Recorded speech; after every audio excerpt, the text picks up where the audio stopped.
بالله من الشيطان الرجيم بسم الله الرحمن الرحيم قال أعلم أن الله على كل شيء قدير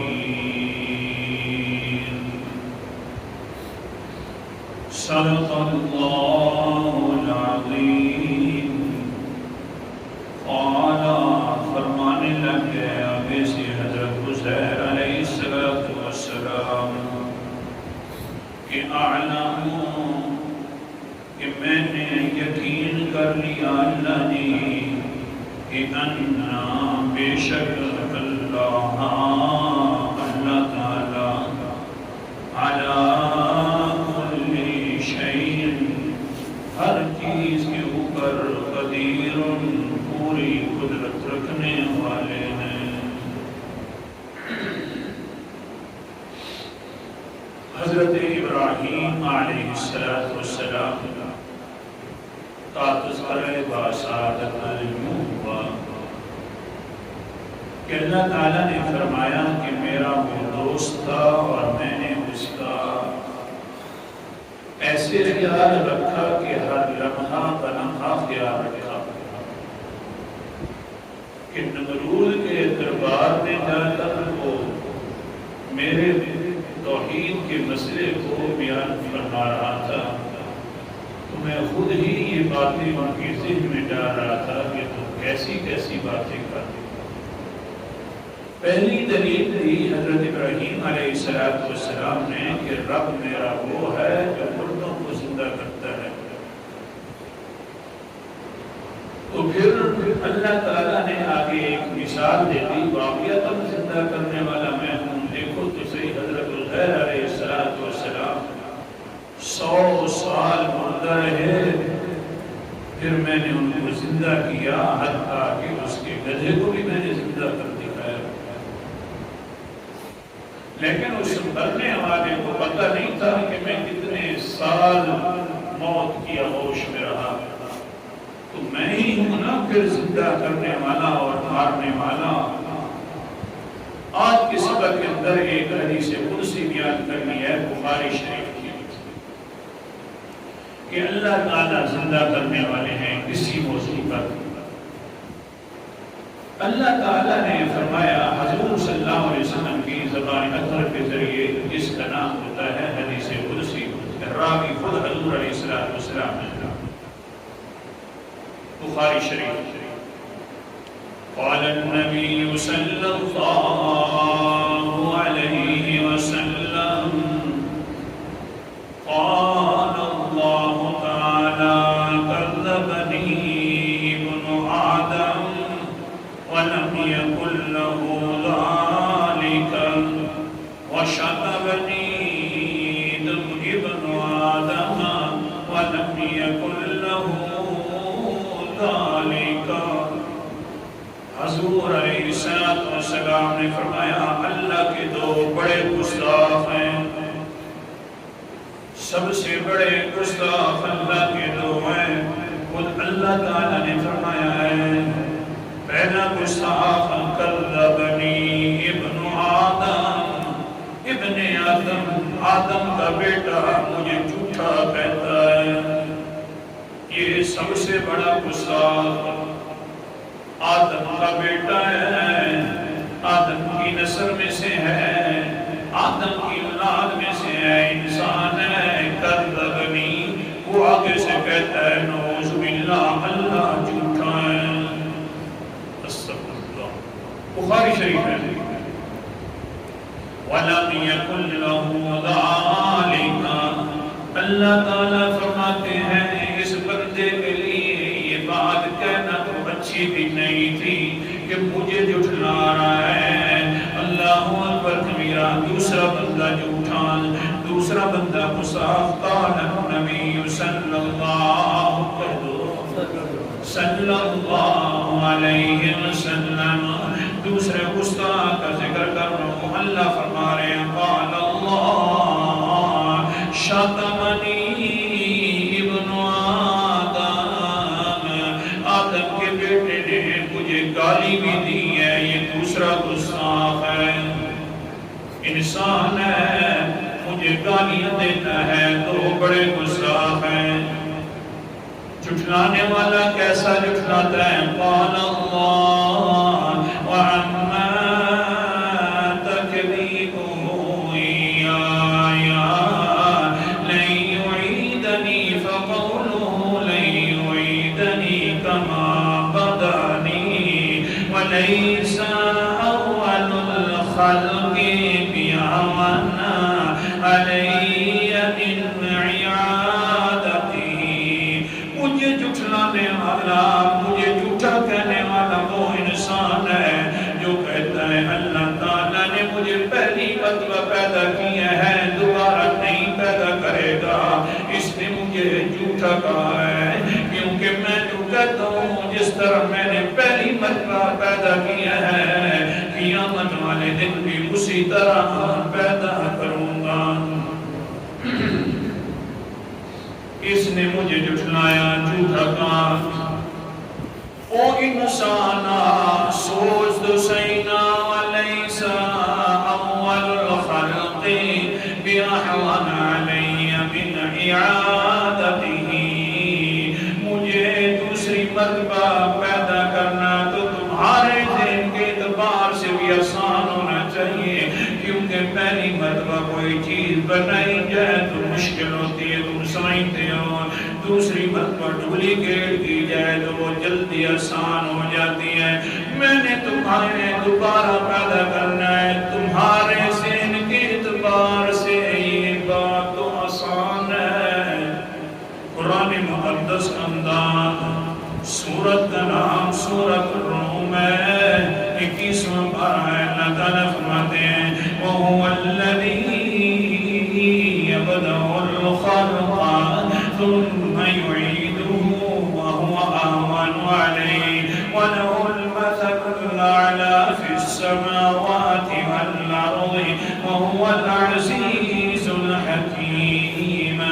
آیت نمبر 27 ہے۔ وہی ذات باری ہے جس نے پہلی مرتبہ مخلوق کو پیدا کیا ہے، اور وہی ہے جو پھر بعد کے اندر بھی پیدا کرے گا، دوبارہ پیدا کرے گا۔ وَهُوَ أَهْوَنُ عَلَيْهِ، یہ تمہارے پاس دوبارہ پیدا کرنا تو آسان چیز ہے، میں دوبارہ پیدا کر سکتا ہوں۔ جو کہتا ہے اللہ دوبارہ پیدا نہیں کرے گا، قیامت نہیں آئے گی، اس نے مجھے جھوٹا کہا ہے۔ بڑا غصہ۔ دوسرا بڑا غصہ اللہ تعالیٰ کا۔ سبحان اللہ۔ وَعَمَّا شَتَمُوا إِيَّايَ فَقَوْلُهُ اتَّخَذَ اللَّهُ وَلَدًا۔ دوسرا بڑا گستاخ یہ ہے کہ مجھے جو گالیاں دیتا ہے اور اس کی گالی یہ ہے کہ اللہ تعالیٰ نے اپنے نیب بنا لیے ہیں۔ اب تھوڑا سا پاکستان کی طرف بھی دیکھنا، اللہ تعالیٰ نے اپنے نیب بنا لیے ہیں۔ کچھ کام جو ہے کسی حضرت کو دے دیتے ہیں کہ وہ بیٹیاں بیٹے دینے والا کام وہی کرتا ہے، کچھ کام جو ہے بگڑیاں بنانے والا کسی اور کو دے دیا ہے، کسی کو عزت دینے والا کام دے دیا ہے۔ اللہ تعالیٰ کے نیب بنا لیے ہیں۔ اللہ فرماتے ہیں اس گستاخ نے بھی میری گستاخی کی ہے کہ میں نے نیب بنا لیے۔ اللہ اکبر کبیرہ، یہ کتنا بڑا گناہ ہے۔ سورت کا نام سورت مریم ہے، 16واں پارہ ہے۔ اللہ تعالیٰ فرماتے ہیں لَقَدْ جِئْتُمْ شَيْئًا إِدًّا، ایک تم بہتان باندھتے ہو اللہ تعالیٰ کے اوپر۔ وہ کتنا گندا بہتان ہے کہ تَكَادُ السَّمَاوَاتُ يَتَفَطَّرْنَ مِنْهُ، قریب ہے کہ آسمان پھٹ پڑے، اس کی وجہ سے اتنا گندا بہتان ہے۔ وَشَقُّ الْأَرْضُ، زمین ٹکڑے ٹکڑے ہو جائے، اتنا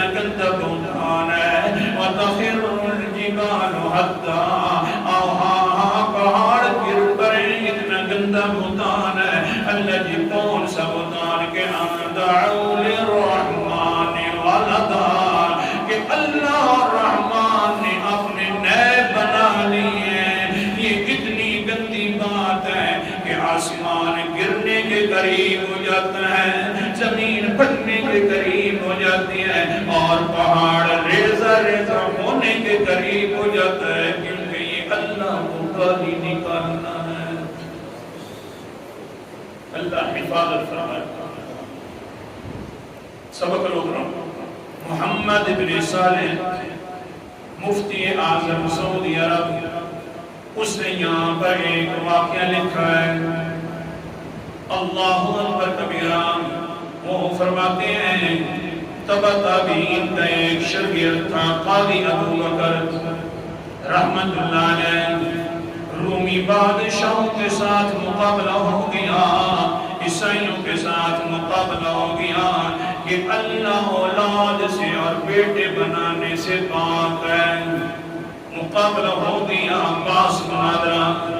قاضی صاحب چلے گئے, انہوں نے جلدی جلدی ایسی بلڈنگ بنا دی ہے, چھوٹے چھوٹے دروازے رکھے ہیں کہ پہلے سر آگے ہوئے, پھر بعد کے اندر انسان جھک کر آگے ہوئے, تاکہ جھک کر قاضی صاحب آگے ہوئیں گے تو ہم کہیں گے اور تم تو کہتے ہو اللہ کے علاوہ سجدہ کسی کو نہیں کرنا, تم تو آتے ہی مجھے سجدہ کر رہے تھے, بس مسئلہ ہمارا حل ہو گیا. مناظرہ جی جائے گی. تو ہوتا ہے حضرت قاضی صاحب نے دیکھا کھڑکیاں ہیں. قاضی صاحب تو حضرت ابراہیم علیہ السلام کی سیرت پڑھے ہوئے تھے, انہوں نے بھی نمرود کے دربار میں گئے تھے. اسی طرح کھڑکیوں کے اندر جب داخل ہوئے تو سنت ابراہیم پر قاضی صاحب نے عمل کیا, پہلے پاؤں داخل کر دیے, بعد میں بستر سر اندر کیا تاکہ سجدہ نہ ہو جائے. وہ بولے تھے, انہیں کیا پتا تھا کہ یہ سنت ابراہیم کیسی ہے. اندر داخل ہو کر کہتے ہیں آ گیا ہے قاضی, سجدہ تو نہیں کیا, چلو مناظرہ ہو جائے.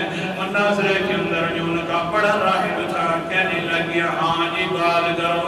اس نے کہا یار بات کرنا چھوڑو فی الحال, کیف حالک وکیف الاہل والاولاد وکیف الزوجۃ والاولاد.